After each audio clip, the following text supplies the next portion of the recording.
జరిగిన పరిస్థితి అందరికీ కూడా తెలిసిందే. గత చరిత్రలో ఎప్పుడూ జరగని విధంగా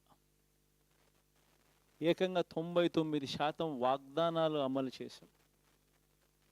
ఎప్పుడు జరగలేదు ఆంధ్ర రాష్ట్ర చరిత్రలో కానీ దేశ చరిత్రలో కానీ ఈ మాదిరిగా మేనిఫెస్టో అన్నది ఒక పవిత్ర గ్రంథంగా భావించి అదొక బైబిల్ గాను, అదొక ఖురాన్ గాను, అదొక భగవద్గీత గాను భావిస్తూ టిక్కు పెట్టమని చెప్పి ప్రతి ఇంటికి పంపించి టిక్కు పెట్టమని చెప్పి ప్రతి అడుగుతూ ఆ ప్రతి అక్క చెల్లెమ్మల ఆశీస్సులు తీసుకుంటూ ఆ ఇంట్లో ఉన్న అవ్వాతాతల దీవెనలు తీసుకుంటూ ఏ రోజు కూడా ఈ మాదిరిగా బటన్లు నొక్కడం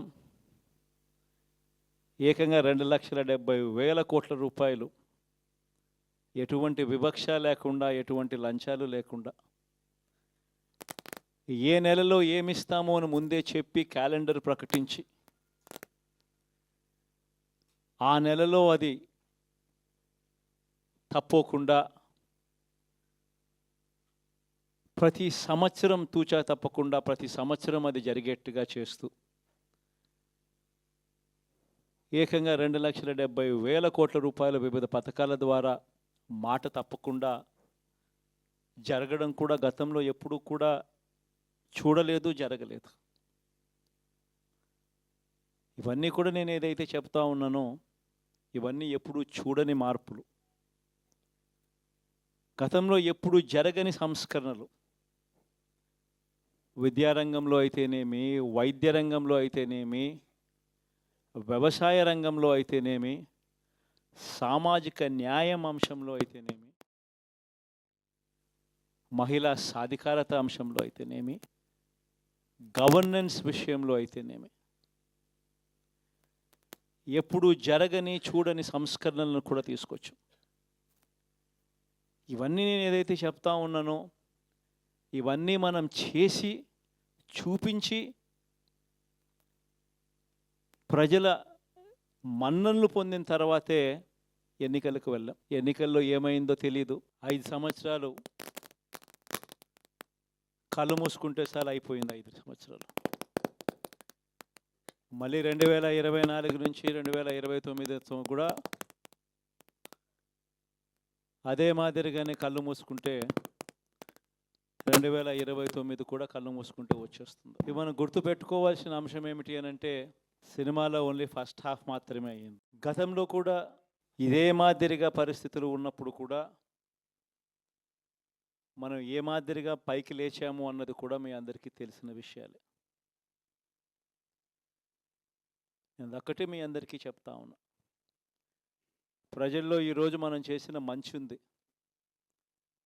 ఇంటింటికి మనం చేసిన మంచి ఇంకా బ్రతికే ఉంది. ప్రజల్లో ఈరోజు మనం చేసిన పాలన మీద విశ్వసనీయత అనే పదానికి అర్థం ఈ రోజుకి కూడా ప్రజల్లో ఉంది. గడప గడపకు మనం చేసిన మంచి ఇంకా ప్రజల్లో బతికే ఉంది. మరి ఇవన్నీ ఉన్నప్పుడు మళ్ళీ మనం లేయడం కూడా తథ్యం. కాకపోతే కొంచెం టైం పడుతుంది, ఆ టైం ఇవ్వాలి. ఆ టైం ఇచ్చినప్పుడు, అది జరిగినప్పుడు, పాపాలు పండినప్పుడు ఖచ్చితంగా మళ్ళీ మనం పైకి లేస్తాం. ఈ విషయం ప్రతి ఒక్కరం కూడా గుర్తుపెట్టుకోవాలి. ఎందుకు ఈ మాట కూడా చెప్తా ఉన్నానంటే రాజకీయాలలో అన్నిటికన్నా ముఖ్యమైన అంశం క్యారెక్టర్,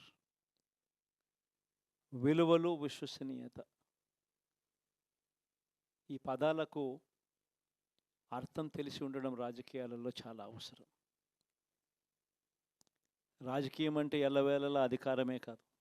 అధికారంలో లేనప్పుడు కష్టాలు ఖచ్చితంగా వస్తాయి. కానీ ఖచ్చితంగా కష్టాలు వచ్చినప్పుడు మనం ఖచ్చితంగా ఏ రకంగా రియాక్ట్ అవుతామన్నది మన చేతుల్లో ఉంది. విలువలు, విశ్వసనీయత లేని మనిషిగా రాజకీయాలు చేద్దామా, లేదా కష్టాలు వచ్చినప్పుడు ఆ కష్టాలను ఎదుర్కొని హుందాగా నిలబడుతూ మళ్ళీ 5 సంవత్సరాలు కళ్ళు మూసుకుంటే 5 సంవత్సరాలు అయిపోతాయి, మళ్ళీ 5 సంవత్సరాల తర్వాత మన పాలన వస్తుంది, మన ప్రభుత్వం వస్తుంది, అప్పుడు మళ్ళీ మనమే ఆందోళన ఎక్కుతామన్నది కూడా గుర్తుపెట్టుకొని అడుగులు వేస్తామా అన్నది మనలో ప్రతి ఒక్కరూ కూడా ఆలోచన చేసుకోవాలి.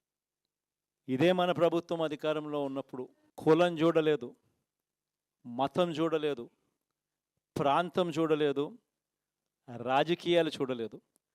చివరికి ఏ పార్టీకి ఎవరు ఓటు వేశారు అన్నది కూడా చూడకుండా ప్రతి పథకము కూడా డోర్ డెలివరీ చేయించాం మనం.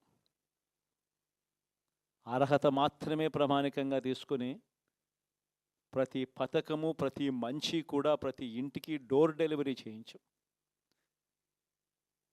అలా ప్రతి మంచి, ప్రతి పథకము డోర్ డెలివరీ చేసిన ప్రభుత్వం మనదైతే, పాలన మందైతే, ఈరోజు కేవలం వాళ్ళ పార్టీకి ఓటు వేయలేదు అని మాత్రమే, ఓటుకు వేయకపోవడమే పాపం అన్నట్టుగా ఈరోజు రావణ కాష్టం సృష్టిస్తూ ఉన్నారు, విధ్వంసం చేస్తూ ఉన్నారు, ఆస్తులు నష్టం చేస్తున్నారు, కొడతా ఉన్నారు, అవమానిస్తూ ఉన్నారు. ఇవన్నీ శిశుపాలుని పాపాల్లో భాగాలుగా ఇవన్నీ అప్పుడే పాపాలు మొదలయ్యాయి. ఒకవైపున మనమేమో మనకు ఓటు వేయకపోయినా కానీ ఏ రోజు కూడా డిస్క్రిమినేషన్ చూడలేదు. అటువంటి వాళ్లకు కూడా మనం డోర్ డెలివరీ చేసిన ప్రభుత్వం పాలన మందైతే, ఈరోజు కేవలం ఓటు వేయలేదన్న ఒకే ఒక కారణంతో ఏకంగా కొడతా ఉన్న పాలన వీళ్ళది. ఈ పాపం ఊరికే పోదు. రెండవ పాపం చంద్రబాబుది కూడా అప్పుడే పండింది. బహుశా కేంద్రం ఈ రకమైన కేంద్రంలో ఈ రకమైన పరిస్థితులు బహుశా ఎప్పుడు ఉండిండవేమో. ఈ రకంగా కేంద్రంలో 240 ఎంపీలు మాత్రమే వచ్చిన పరిస్థితులు, రాష్ట్రంలో ఏకంగా వీళ్ళకు కూడా ఈ మాదిరిగా మంచి నెంబర్లు వచ్చిన పరిస్థితులు, ఎన్డీఏలో మళ్ళీ చక్రం తిప్పుతా ఉన్న పరిస్థితులు.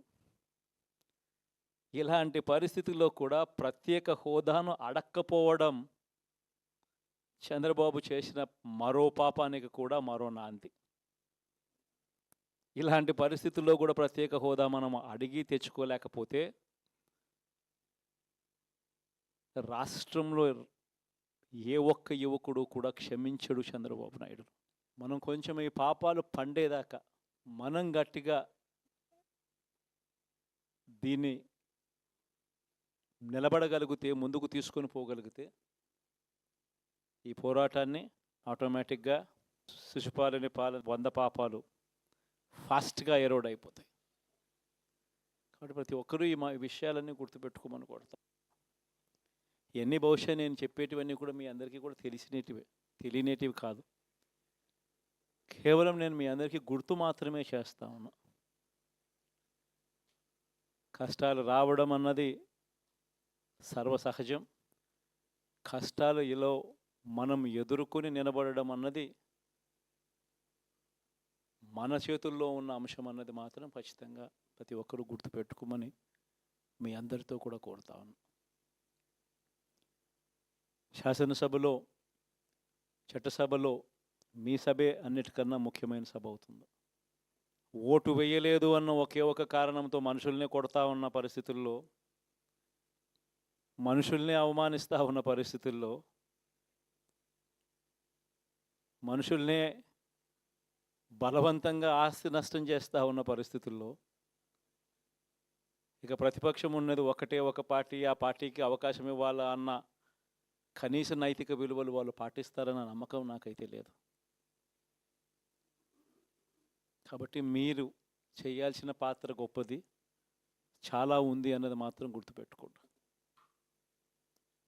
రాబోయే రోజుల్లో యాక్టివిటీ లెవెల్స్ అనేది ఆటోమేటిక్లీ పెరుగుతాయి.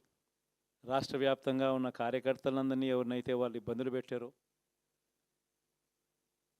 ఖచ్చితంగా వాళ్ళందరికీ మనోధైర్యం ఇస్తూ వాళ్ళ గ్రామాలకు వెళ్ళి వాళ్ళకు తోడుగా ఉండే కార్యక్రమాలు చేసే కార్యక్రమాలు జరుగుతాయి. రాబోయే రోజుల్లో ఇంకా టైం గడిచే కొద్దీ ప్రజల్లోకి వెళ్ళే కార్యక్రమాలు ఇంకా ముమ్మరం అవుతూ పోతాయి. చివరికి ప్రజల్లోనే ఉంటాం. ప్రజలతో కలిసి పోరాడే కార్యక్రమం వేగంగా టైం గడిచే కొద్దీ మనము వేగంగా అడుగులు ముందుకు వేస్తాం. ఒకటి మీ అందరికీ చెప్తా ఉన్నా, ఏకంగా 14 నెలలు పాదయాత్రలు చేశాం. ఆ వయసు ఈ రోజుటికి నాకుంది. ఆ సత్తువ ఈ రోజుటికి నాకుంది. కాబట్టి మీరు మాత్రం ప్రతి ఒక్కరూ గుర్తుపెట్టుకోండి, ఆ టైం వచ్చేదాకా మీ పాత్ర చాలా కీలకం. ప్రతి ఒక్కరూ ఈ విషయాన్ని మాత్రం గుర్తుపెట్టుకొని మీ అందరితో కూడా సవినయంగా వేడుకుంటా ఉన్నాను.